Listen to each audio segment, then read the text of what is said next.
ಚುನಾವಣಾ ಪೂರ್ವದಲ್ಲಿ ಏನು 5 ಗ್ಯಾರಂಟಿಗಳನ್ನು ಘೋಷಣೆ ಮಾಡಿದ್ದು, ಆ ಎಲ್ಲ ಘೋಷಣೆಗಳನ್ನು ಜಾರಿ ಮಾಡಿದ್ದೇವೆ. ಮತ್ತೆ ಕಾಂಗ್ರೆಸ್ ಪಕ್ಷದ ಸಿದ್ಧಾಂತ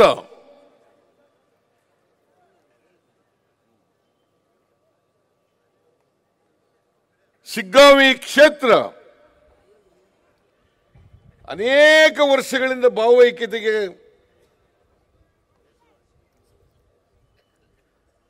ಕಾಪಾಡ್ಕ ಬಂದಿರತಕ್ಕಂಥ ಕ್ಷೇತ್ರ. ಈ ಕ್ಷೇತ್ರದಲ್ಲಿ ಜನ ಜಾತಿ ನೋಡಲ್ಲ, ಅಭ್ಯರ್ಥಿ ಯಾವ ಧರ್ಮಕ್ಕೆ ಸೇರಿದ್ರು ಅಂತಕ್ಕಂಥದ್ದನ್ನು ನೋಡಲ್ಲ. ಕಾಂಗ್ರೆಸ್ ಪಕ್ಷದ ಸಿದ್ಧಾಂತವನ್ನ, ಕಾಂಗ್ರೆಸ್ ಪಕ್ಷದ ಕಾರ್ಯಕ್ರಮಗಳನ್ನ ನೋಡಿ ವೋಟ್ ಹಾಕ್ತಾರೆ ಅಂತಕ್ಕಂಥ ಧೈರ್ಯದ ಮಾತುಗಳನ್ನು ನಾನು ಆಡ್ತಾ ಇದ್ದೆ. ನಾನು 3 ದಿನ ಇಲ್ಲಿ ಬಂದು ಪ್ರಚಾರ ಮಾಡಿದೆ. 3 ದಿನಗಳು. ಅದಕ್ಕೆ ಪಠಾಣ ಹೇಳ್ತಾ ಇದ್ರು, ನೀವು ಯಾವಾಗಲೂ ಬರಲಿಲ್ಲ ಸರ್, ನನಗೆ ಹೋದ ಸಾರಿ ಚುನಾವಣೆಗೆ ಬರಲೇ ಇಲ್ಲ ಸರ್ ಅಂತಿದ್ರು. ಅದಕ್ಕೆ ನಾನು 3 ದಿನ ಇರ್ತೀನಿ ನಾನು ಇಲ್ಲಿ ಅಂತ ಹೇಳಿದೆ.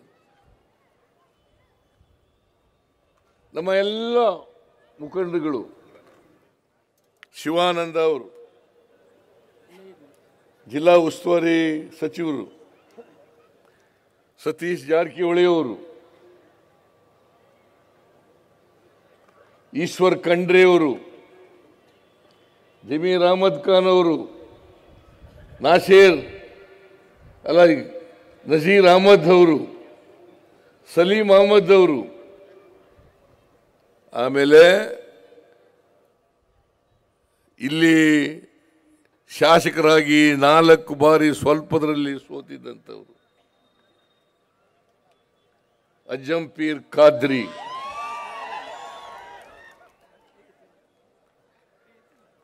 ಜೊತೆಗೆ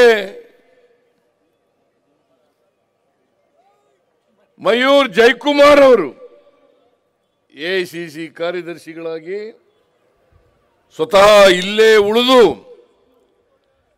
ಬೂತ್ ಮಟ್ಟದ ಕಾರ್ಯಕರ್ತರನ್ನ ಸಂಘಟನೆ ಮಾಡಿ ಅವರನ್ನು ಹುರಿದುಂಬಿಸಿ ಅವರು ಮಾಡಿದ್ರಿಂದ ನಾವು ಇವತ್ತು ಈ ಚುನಾವಣೆಯಲ್ಲಿ ಗೆಲ್ಲಲಿಕ್ಕೆ ಸಾಧ್ಯ ಆಯಿತು. ಇದು ಬರೀ ಪಠಾಣ ಒಬ್ಬರು ಗೆಲುವಲ್ಲ, ಅಥವಾ ನನ್ನ ಗೆಲುವಲ್ಲ, ಖಾದ್ರಿ ಗೆಲುವಲ್ಲ. ಯಾರ್ಯಾರು ಮಂತ್ರಿಗಳು, ಶಾಸಕ ಮಿತ್ರರು, ಮುಖಂಡರುಗಳು, ಕಾರ್ಯಕರ್ತರುಗಳು ಶ್ರಮ ಪಟ್ಟಿದ್ದಾರೆ, ಅವರೆಲ್ಲರ ಗೆಲುವು ಅಂತಕ್ಕಂಥದ್ದನ್ನು ಈ ಸಂದರ್ಭದಲ್ಲಿ ಹೇಳಲಿಕ್ಕೆ ಬಯಸ್ತಾ ಇದ್ದೇನೆ.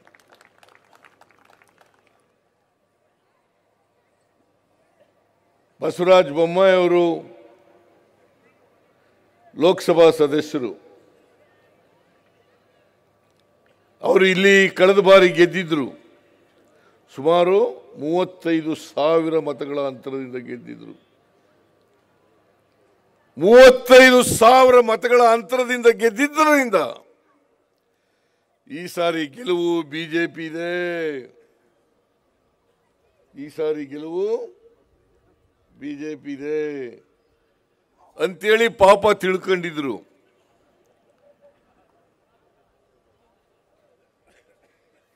ಕಳೆದ ವಿಧಾನಸಭಾ ಚುನಾವಣೆ ಬೇರೆ, ಈ ಚುನಾವಣೆ ಉಪಚುನಾವಣೆ ಬೇರೆ.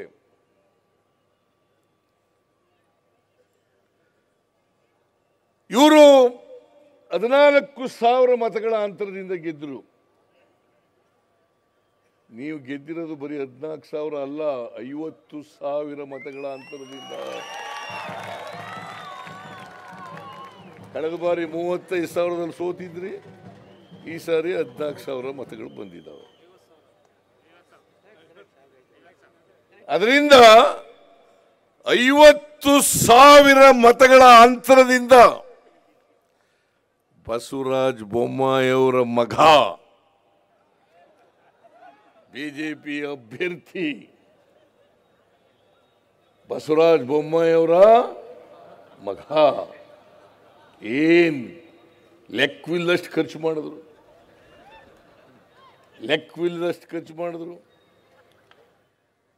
ಅದನ್ನ ಹೇಳಕ್ಕಾಗಲ್ಲ ಎಷ್ಟು ಖರ್ಚು ಮಾಡಿದ್ರು ಅಂತ. ನನಗೆ ಬಿಜೆಪಿಯವರು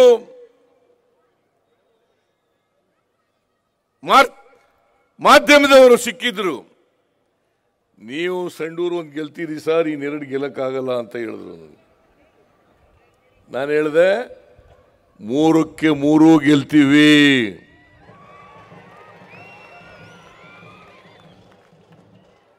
ಸಂಡೂರು ಗೆಲ್ತೀವಿ, ಸಿಗ್ಗಾವಿನೂ ಗೆಲ್ತೀವಿ, ಚನ್ನಪಟ್ಟಣನೂ ಕೂಡ ಗೆಲ್ತೀವಿ, ದೊಡ್ಡ ಅಂತರದಿಂದ ಗೆಲ್ತೀವಿ.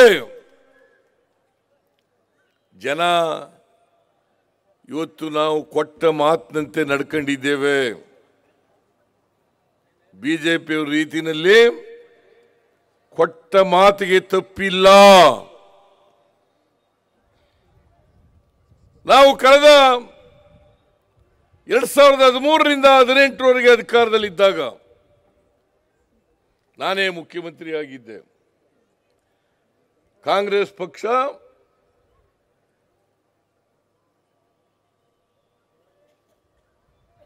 ಅಧಿಕಾರಕ್ಕೆ ಬಂದ ಮೇಲೆ ನಾವು ಕೊಟ್ಟಿದ್ದಂತ ಎಲ್ಲ ಭರವಸೆಗಳನ್ನು ಕೂಡ ಈಡೇರಿಸ್ತು.